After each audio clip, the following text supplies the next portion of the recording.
Today we have a story about courage in the face of terror, about a woman who stood alone against forces meant to break her spirit, and about the night when something ancient and powerful answered her call.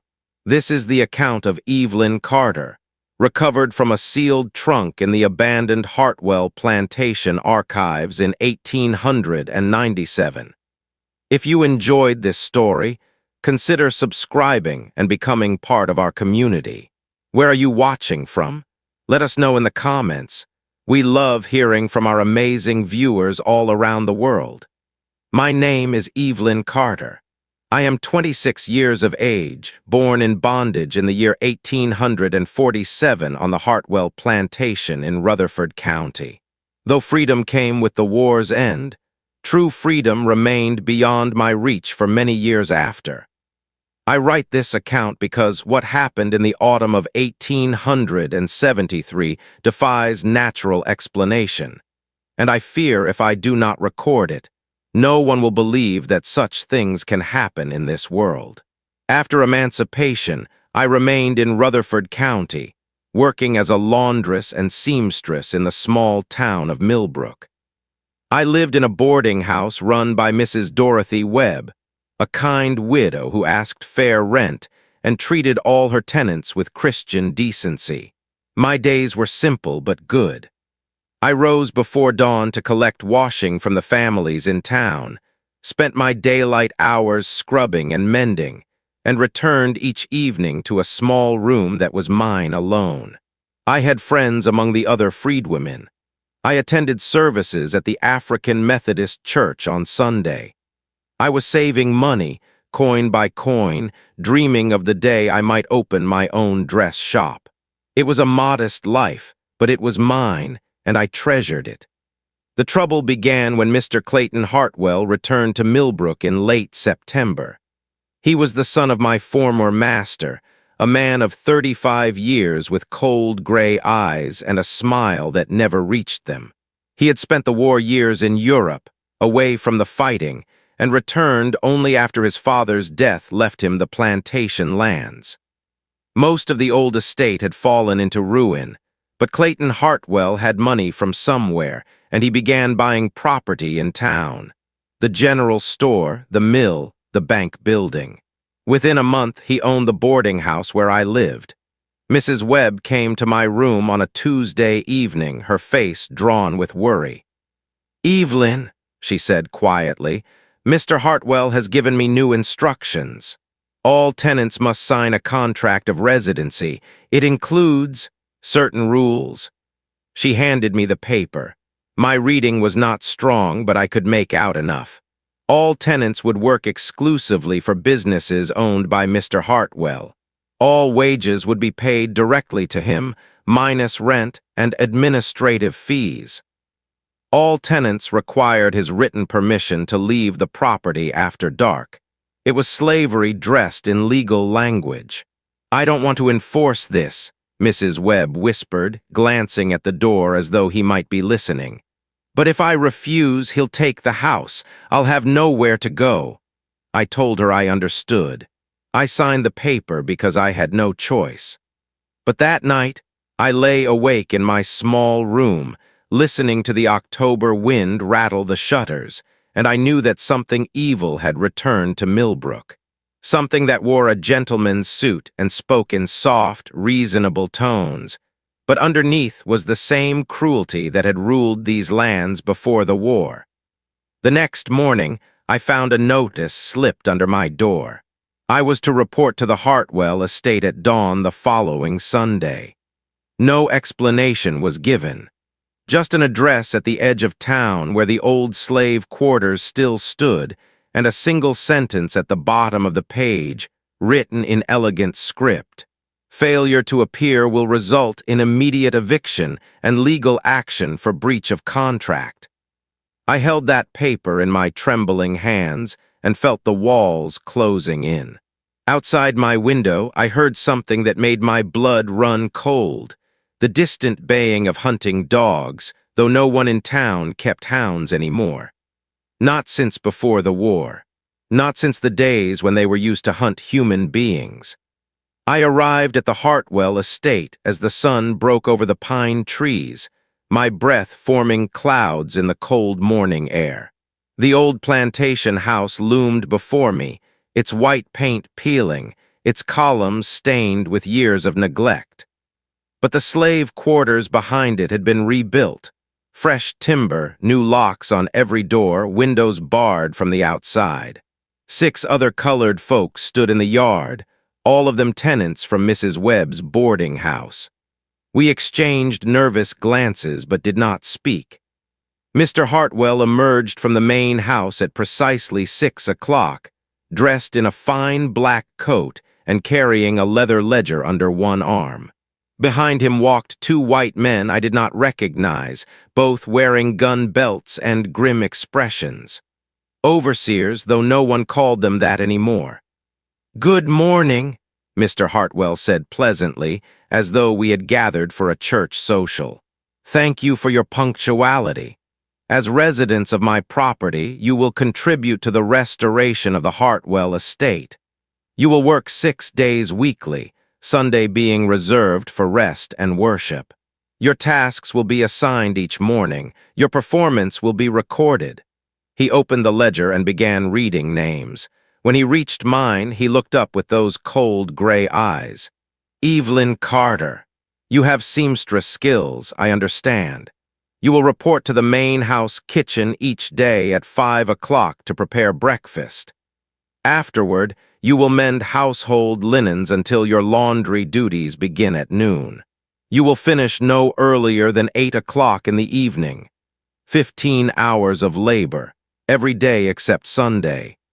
"Sir," I said carefully, keeping my voice steady and respectful, "I have commitments to my regular clients in town. Mrs. Patterson depends on me for her husband's shirts every Thursday.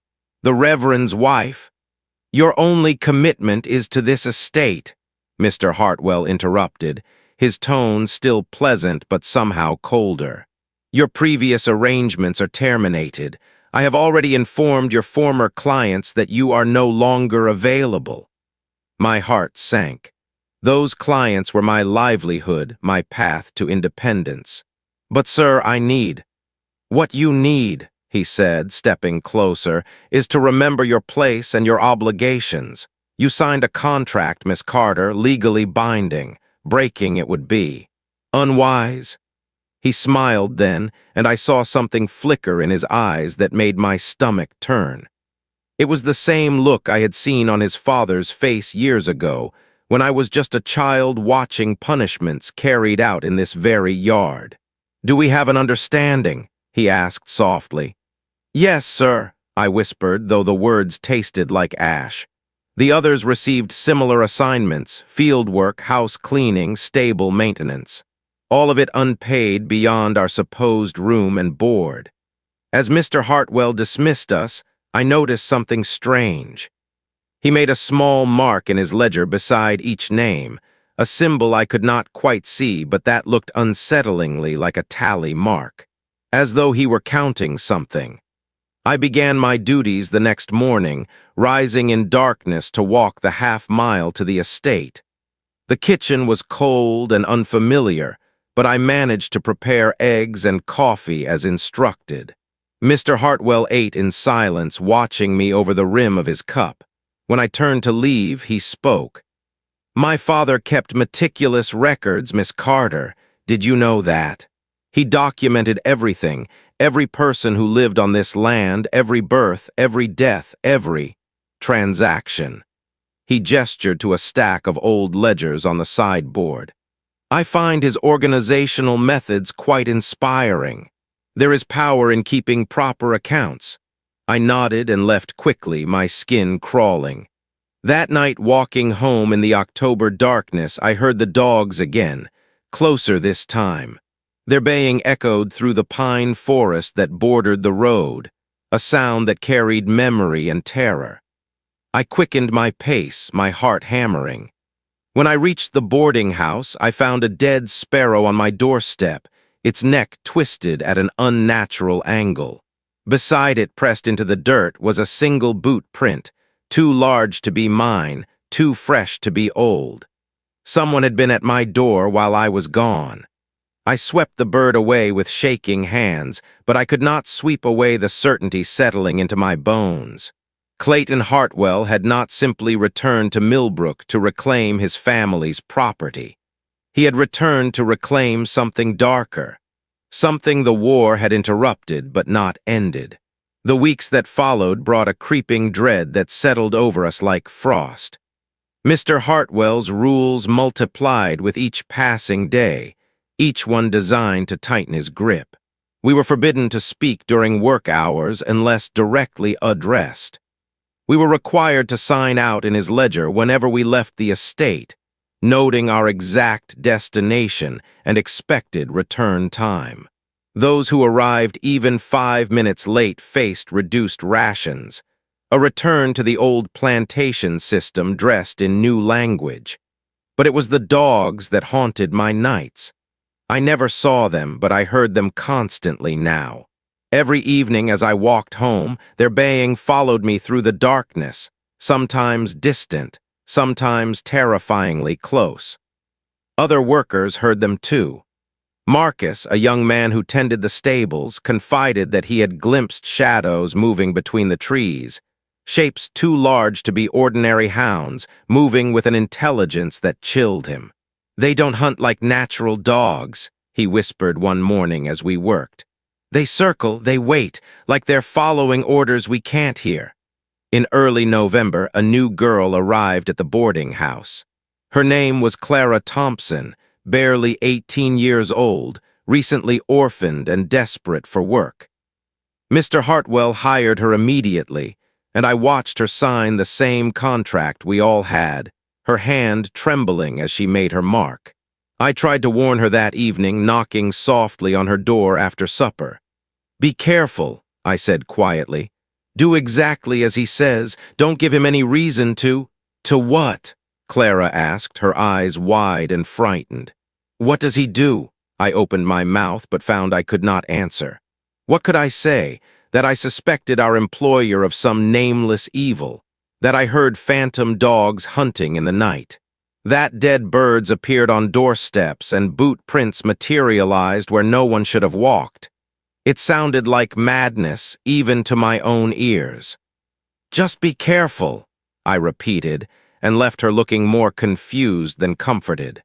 2 days later, Clara arrived late to the estate, only 10 minutes past 5 o'clock, delayed by a broken shoe buckle. Mr. Hartwell stood in the kitchen doorway, ledger in hand, his face expressionless. "Miss Thompson, you are late." "I'm so sorry, sir. My shoe, it broke on the walk, and The reason is irrelevant. Punctuality is a rule. Rules exist to be followed." He made a mark in his ledger, that same strange symbol I had noticed before. But this time I was close enough to see it clearly. Not a tally mark at all, but something that looked disturbingly like a crude drawing of a dog's head. Clara's food rations were cut that day. The next morning, she looked pale and shaken. "I heard something outside my window last night," she whispered to me as we worked side by side in the laundry room. "Scratching and breathing heavy and wet like something was right up against the glass." "What floor is your room?" "The second floor." My hands stilled in the wash water. Nothing natural could reach a second-floor window. That afternoon, I noticed Mrs. Webb watching Mr. Hartwell with barely concealed fear as he inspected the boarding house. After he left, she pulled me aside, her voice urgent and low. "Evelyn, I found something in the attic, old papers from before the war. They mention him, Clayton Hartwell. There was an incident when he was a young man, something involving runaways and his father's hunting dogs. The records are unclear, but—" She pressed a yellowed newspaper clipping into my hand. 3 people disappeared. The dogs were found dead, all of them, torn apart by something the searchers couldn't identify. Clayton was sent to Europe shortly after. I think his father was protecting him from something. I unfolded the clipping with trembling fingers. The headline read, "Mysterious Deaths at Hartwell Plantation, Investigation Inconclusive." The date was 1859. 14 years ago. That night I lay awake listening. Around midnight I heard them, the dogs, closer than ever before, their baying rising to a fever pitch directly outside the boarding house. I crept to my window and peered through the curtains. The street below was empty, but in the dirt, illuminated by moonlight, I saw tracks. Dozens of them circling the building in methodical patterns, each print far too large to belong to any dog I had ever known. And in the center of the circle, facing my window, was a single boot print, the same one I had seen on my doorstep weeks before. He was not just watching us. He was marking us, counting us, preparing us for something. The first snow fell on the 15th of November, dusting the Hartwell estate in white that made the old plantation look almost peaceful. But peace was the last thing any of us felt. Mr. Hartwell's demeanor had changed in recent days. He smiled more often now, a terrible satisfaction gleaming in those pale eyes, as though some long-awaited plan was finally coming to fruition. That morning he announced a new rule. "Effective immediately," he said as we stood shivering in the yard. "All workers will remain on estate grounds after their duties conclude. Sleeping quarters have been prepared in the renovated cabins. You will collect your belongings from town this evening and relocate by tomorrow." The words hit me like a physical blow. To live on the estate meant complete isolation, total control. It meant sleeping in those barred cabins where our ancestors had been imprisoned. It meant erasing the last shred of freedom we had managed to keep. "Sir," I said, my voice steadier than I felt, "some of us have paid rent through the month. We have obligations, which I have purchased," he interrupted smoothly. "Mrs. Webb has agreed to sell the boarding house to me. All existing contracts transfer to my ownership. This is not a request, Miss Carter. It is an instruction." I felt the trap snap shut around us. He had planned this from the beginning, buying the boarding house, binding us with contracts, isolating us from town. Every step calculated, every rule designed to return us to bondage in all but name. That evening, as I walked back to collect my belongings, Clara fell into step beside me. She had grown thin in recent weeks, her eyes hollow from lack of sleep. "I can't do this," she whispered. "I can't live there." Last night I heard them again, Evelyn. The dogs, they were at my door, scratching and growling. When I looked through the keyhole, I saw, she choked on the words. I saw eyes, yellow eyes watching me. And something worse, I heard a voice, human but wrong, calling my name over and over. "We'll find a way," I told her, though I did not know how. "We'll go to the sheriff or the minister or—" "I already tried," she said miserably. "I went to Sheriff Morrison yesterday. He laughed at me, said I was having nightmares, that Mr. Hartwell was a respectable gentleman doing charitable work by employing us. He told me I should be grateful." Of course he did. Men like Morrison had never seen us as fully human. To them, Mr. Hartwell's version of events would always sound more credible than ours. We reached the boarding house to find Mrs. Webb weeping in the parlor, surrounded by papers. She looked up as we entered, her face aged by guilt and fear. "I had no choice," she said desperately. "He threatened to foreclose. I would have lost everything. Evelyn, I'm so sorry. I tried to—" "I know," I said gently, kneeling beside her. "I know you did." She grabbed my hand with surprising strength. "There's something else, something I didn't tell you. I found more records in the attic. From 1859, the year those people disappeared. They weren't just runaways. They were people who tried to leave the plantation legally after purchasing their freedom. Clayton's father had them hunted anyway. And the dogs. Evelyn, the records mention a ritual. Old words spoken over the hounds, something his father learned from." She lowered her voice to barely a whisper. "From someone who practiced the old ways, dark ways. The dogs weren't just animals anymore after that. They were something else, something bound to hunt forever, even beyond death. My blood ran cold. What happened to them, the people who were hunted? They were never found. But the dogs died soon after, all 7 of them torn apart in the woods. The investigation was closed, and Clayton was sent away. Mrs. Webb's eyes filled with fresh tears. Evelyn, I think he's brought them back somehow. I think those things we're hearing aren't alive, not in any natural sense. And I think he intends to use them the same way his father did. That night, I packed my few belongings with hands that would not stop shaking. As I folded my mother's quilt, the only thing I had left of her, I heard scratching at my window. Slow, deliberate, accompanied by breathing that sounded wrong, wet, and rasping. I forced myself to look. A massive shape crouched on the roof outside, silhouetted against the moonlit sky. Too large for a dog. Its eyes glowed yellow in the darkness, and as I watched in horror, it opened its mouth to reveal teeth that seemed to go on forever. Then it spoke in a voice like gravel scraping over bone. "Soon." I stumbled backward, my scream caught in my throat. When I looked again, it was gone. But carved into the frost on my window as if by a claw were 7 marks. 7 tally marks. The same number of workers Mr. Hartwell had hired. The same number of dogs his father had kept. We were not employees, we were prey. And the hunt was about to begin. I did not sleep that night. How could I, knowing what crouched in the darkness beyond my window? Instead, I lit every candle I possessed and sat at my small table, forcing my terrified mind to think clearly. If Mrs. Webb was right, if Mr. Hartwell had somehow resurrected his father's cursed hounds, then running would be useless. Those things would hunt us down wherever we fled, but there had to be a way to fight back. There had to be a weakness, a rule, something we could use. The old records Mrs. Webb mentioned kept circling in my thoughts. A ritual, dark ways, dogs bound to hunt forever. But the dogs had died once before, torn apart by something in the woods. What could kill a creature already dead? What power could stand against such darkness? As dawn broke, I made a decision. I would not move to the estate cabins. None of us would if I could help it.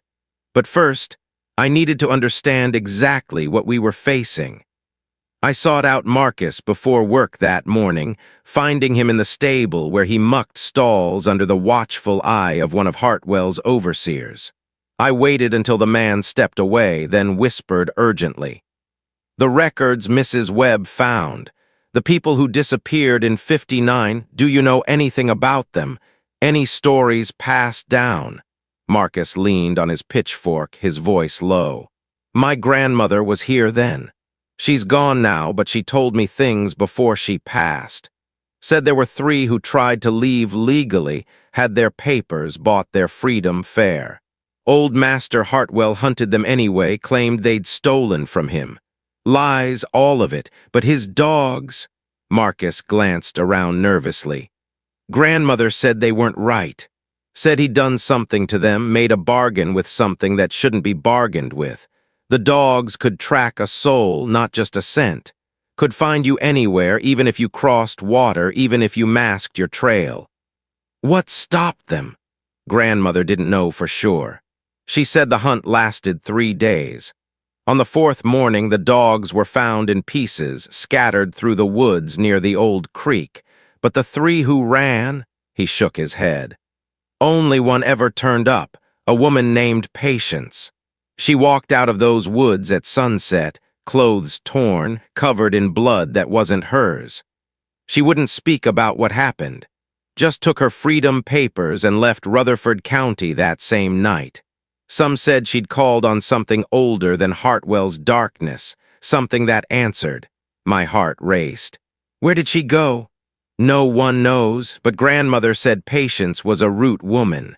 Knew the old ways herself, the kind passed down from Africa. Maybe she fought darkness with darkness. Maybe she found a protection Hartwell hadn't counted on. That afternoon, I approached Mrs. Webb again, asking if any of the old records mentioned Patience by name. She searched through the brittle papers and found a single reference, a bill of sale documenting Patience's purchase of her own freedom, dated March 1859. Her full name was listed, Patience Keyes, and beneath the name in faded ink, someone had written a single word, survived. I copied the name carefully into my own small notebook, the one I kept hidden in my apron. Then I did something dangerous. I went to the African Methodist Church and asked Reverend Thomas if anyone in the congregation might know the old ways. The herbs, the prayers, the protections our ancestors had brought across the ocean. The Reverend's face grew grave. "Why do you ask, Sister Evelyn?" I told him everything. The dogs, the marks, the ritual, Mr. Hartwell's plans. To my surprise, he did not dismiss me as mad. Instead, he nodded slowly. "There's a woman who lives alone in the pines, 3 miles south of town. Her name is Dinah. She's not welcomed in polite society, even among our own people. They call her strange, touched by spirits. But if anyone knows the old protections, it would be her." He gripped my hand. "Be careful, sister. Some doors once opened cannot be closed again." That evening, instead of returning to the boarding house, I walked south into the pine forest, following the Reverend's directions. The November cold bit through my shawl, and the sun was setting fast, painting the sky blood red. I heard the dogs begin their evening chorus, distant but drawing closer. I walked faster. Dinah's cabin appeared just as full darkness fell, a small structure built from rough timber, smoke rising from its chimney. Before I could knock, the door opened. An elderly woman stood there, her hair white as cotton, her eyes sharp and knowing. "You're the one he's marked," she said simply. "I wondered when you'd come." "Can you help me?" I asked, my voice breaking. "Can you help us?" She studied me for a long moment, then stepped aside. "Come in, child. We have much to discuss and little time. The moon will be full in 3 days. That's when he'll release them. That's when the true hunt begins." Inside her cabin, the walls were covered in bundles of dried herbs, strange symbols drawn in white chalk, and items I could not identify. Dinah gestured for me to sit by the fire. "Your Patience Keyes," she said, settling into her own chair. "She was my sister, and before she died, she taught me how she survived." Hope blazed in my chest like a flame. "Then you know how to stop them." Dinah smiled, but it was a grim expression. "Stop them? No, child, but I know how to fight them, and if you're brave enough, if you're strong enough, I know how to turn the hunt against the hunter himself." She reached for a leather pouch hanging above the fireplace. "But the price is high and the risk is terrible. Are you willing to pay it?" I thought of Clara's hollow eyes, of Marcus's fear, of all of us trapped in Hartwell's web. I thought of my mother and father who had died before they could truly taste freedom. I thought of Patience Keyes, who had walked out of those woods alive when no one else did. "Yes," I said. "Tell me what I must do." Dinah worked through the night, teaching me things that cannot be written in plain language, showing me preparations that must be made with exact precision. She gave me packets of herbs, devil's shoestring to trip up evil, high John root for courage and protection, salt blessed under the dark moon. She taught me words in a language older than English, syllables that felt heavy on my tongue, weighted with power. "The dogs are bound to him by blood and darkness," she explained, grinding dried leaves with a mortar and pestle. "His father's blood mixed with their own, spoken over with words that should never be spoken. They hunt what he marks, and they cannot rest until the hunt is complete or until they are released by death, true death, final death." She looked at me intensely. "But every binding has a weakness. These hounds are tied to the Hartwell bloodline. They obey only Hartwell blood. Do you understand what that means?" I nodded slowly, the terrible understanding dawning. "If something happened to him, the binding would break. The dogs would be free to return to whatever darkness spawned them, but getting close enough to harm him while his hounds protect him, that is nearly impossible. She pressed the leather pouch into my hands. Unless you make him believe you are already caught, unless you let him think the hunt has succeeded. She told me the rest of her plan then, and I will confess that fear nearly broke my courage. What she proposed was dangerous beyond measure, a gamble with my very soul as the stakes. But when I thought of the alternative, of spending my life running, of watching my friends picked off one by one, I knew I had no choice. I returned to town before dawn, slipping into the boarding house unseen. I gathered the others, Clara, Marcus, and 4 more workers whose terror had grown too great to hide. In whispered voices, I told them what I had learned and what we must do. Tomorrow is the full moon, I said. Hartwell will release the hounds tomorrow night, but we will not be here. We will run or appear to run. We will make him think we are fleeing in panic, breaking our contracts. It is what he wants, what he has been preparing for. He wants us to run so his hounds can hunt us legally, so he can claim we were thieves and runaways. But we will not truly flee. We will lead them exactly where we need them to go. Marcus understood first. The creek, where the dogs died before. Yes, Dinah will be waiting there with protections, with weapons blessed in ways that can harm even unnatural things. But it will only work if we follow the plan exactly, if even one of us breaks and runs the wrong direction, if anyone panics. I did not need to finish. They knew the stakes. Clara's voice shook. What if it doesn't work? What if the protections fail? I took her hands in mine. Then at least we will have tried. At least we will have fought back instead of accepting chains. Our ancestors survived worse than this, and we carry their strength in our blood. We are not helpless. We are not prey. The next day we went to work as usual. I watched Mr. Hartwell carefully, and I saw it. The anticipation in his eyes, the way he kept glancing at the sky as though willing the sun to set faster. He knew we planned to resist. Perhaps he had expected it. Perhaps it made the hunt sweeter for him. At 4 o'clock, he called us together in the yard. The moon was just beginning to rise, full and heavy and blood-tinged on the eastern horizon. I have been more than patient, he said, his voice carrying an edge of excitement barely contained. I have given you opportunity after opportunity to fulfill your obligations, but I see now that some lessons must be taught the old way. The proper way. He smiled that terrible smile. I am revoking your contracts, all of you. You have 1 hour to leave my property. After that, he pulled out his pocket watch. After that, you become trespassers, and trespassers will be dealt with accordingly. It was the pretense he needed, the legal fiction that would let him claim we were thieves when our bodies were found. We did not wait for the hour to pass. As planned, we ran, scattering in apparent panic toward the woods. I heard Hartwell's laughter behind us, cold and triumphant. And then I heard something worse. The sound of a kennel door opening. The eager, hungry howling of hounds released after weeks of waiting. They burst from the shadows around the old slave quarters. 7 massive shapes, each one the size of a calf, with eyes that glowed like sulfur and mouths full of teeth that gleamed like knives. They were dead things, animated by darkness, held together by will and malice. Their flesh hung loose on their bones. Their breath steamed in the cold air, reeking of rot and graves. And they could speak, each one, in that horrible grinding voice I had heard at my window. Run, run, we will find you. We always find them. Run. We ran. Behind us, I heard Mr. Hartwell call out, his voice filled with savage joy. Bring them back, bring them all back. The hunt had begun.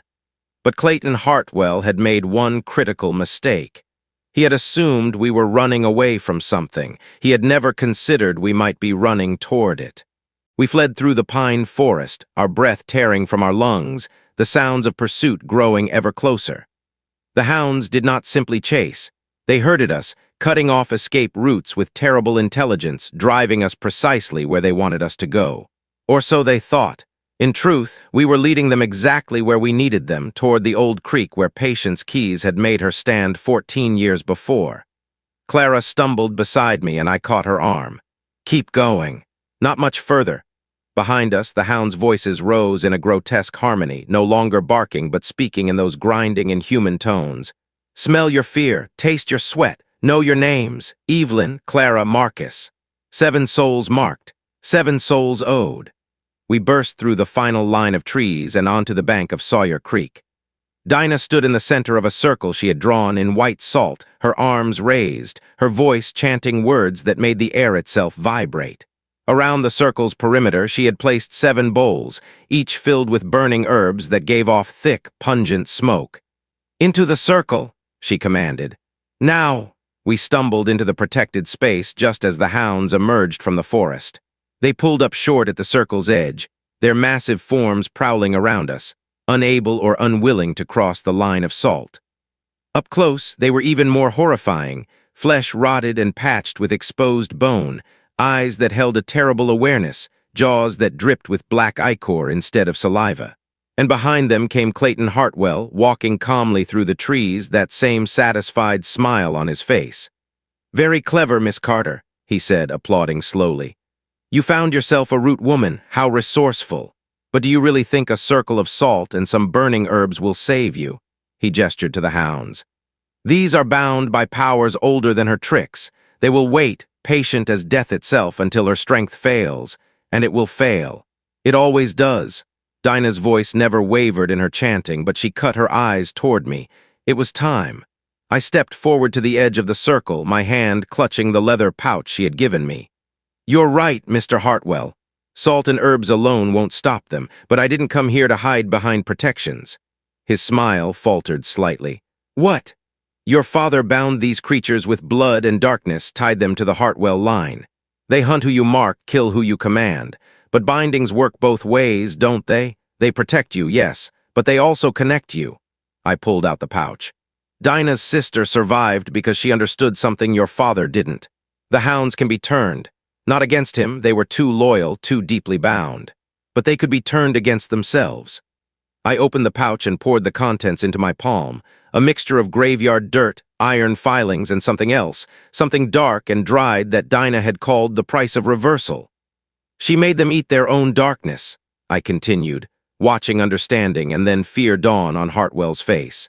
"She reflected the binding back on itself, made the hunt turn inward.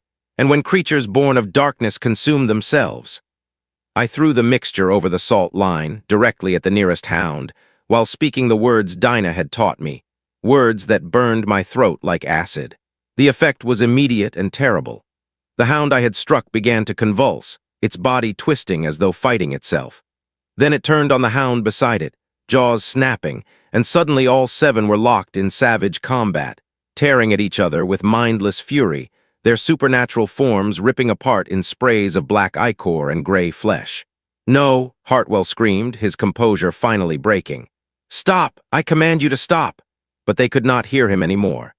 The binding had turned inward, the darkness consuming itself, and the hounds fought with the same relentless determination they had once used to hunt human prey.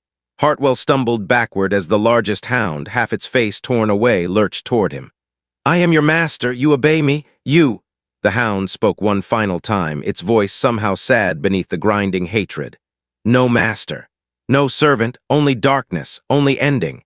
We were men once before he made us this. We were his father's slaves, bound in death as in life. Thank you for freeing us." Then it collapsed, and the others with it, their forms dissolving into smoke and shadow that dispersed on the November wind. Within moments, nothing remained but 7 piles of old bones. Human bones, I realized with horror, and 7 rusted collars half buried in the dirt. Hartwell stood frozen, staring at the remains of his father's dark legacy. His face had gone gray, his hands trembling.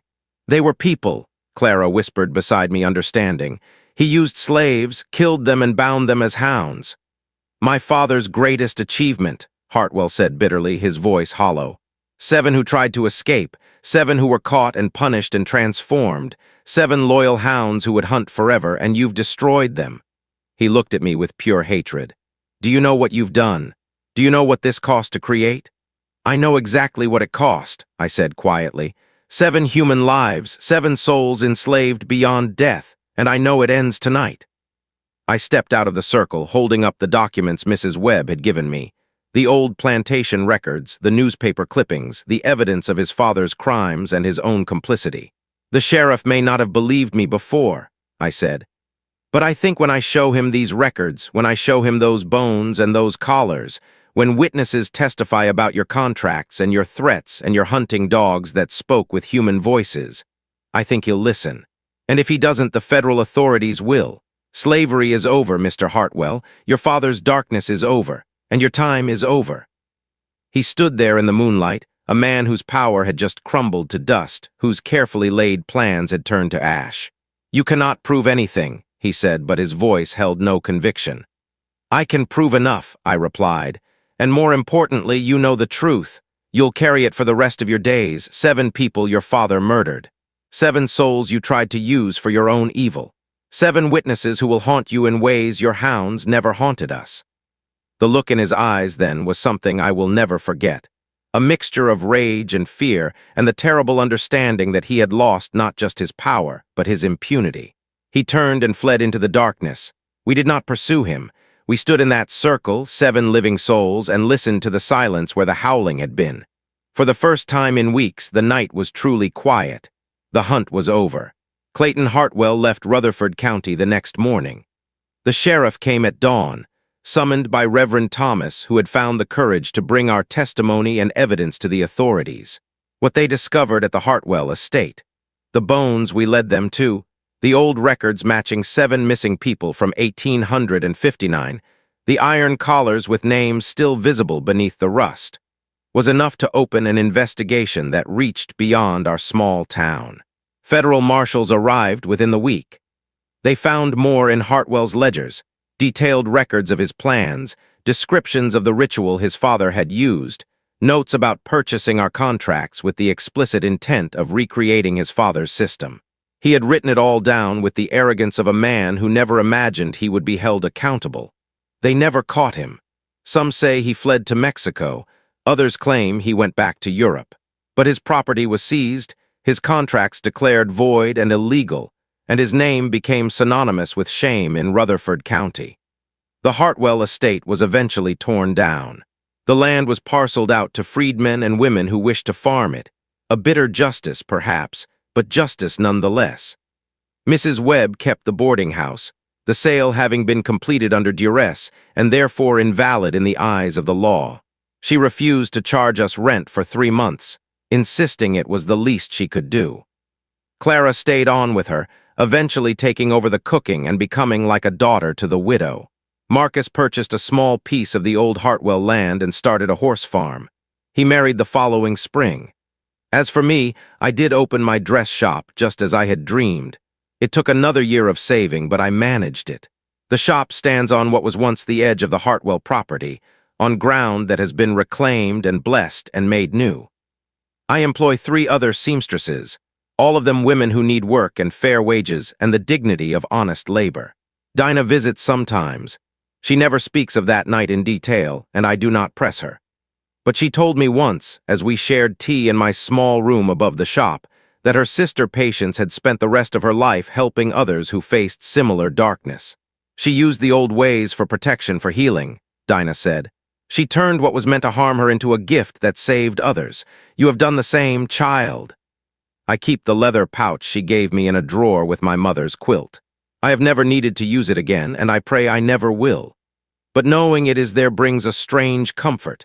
The knowledge that darkness can be fought, that the powerless can find power, that chains can be broken. The 7 we freed, for I think of them that way now, the souls who were bound as hounds, visit me sometimes in dreams. Not as the terrible creatures they were forced to become, but as the men they must have been before. They do not speak, but they nod, and I understand. They are at rest now. The hunt that enslaved them for 14 years beyond death has finally ended.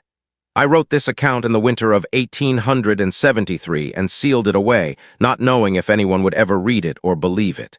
I write it as testimony that evil, no matter how powerful it seems, no matter how deeply rooted in law and custom and history, can be overcome. I write it for any soul who feels trapped, who believes themselves powerless against forces greater than they are.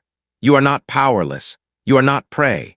There is strength in knowing your own worth, in standing with others, in refusing to accept that the world must remain as cruel as it has been.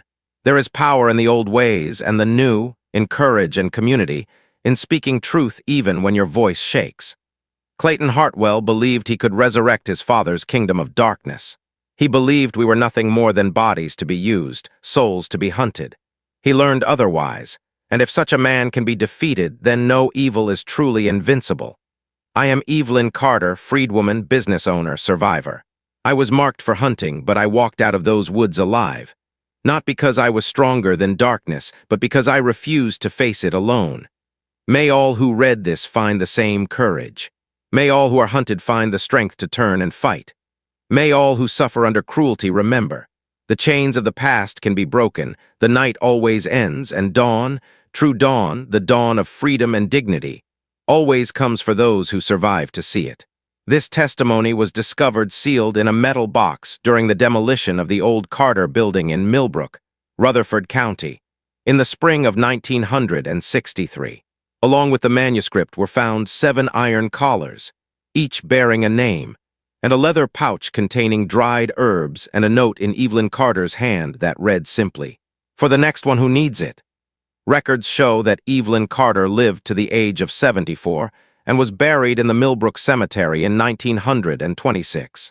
Her dress shop operated continuously for 53 years and employed over 200 women during that time.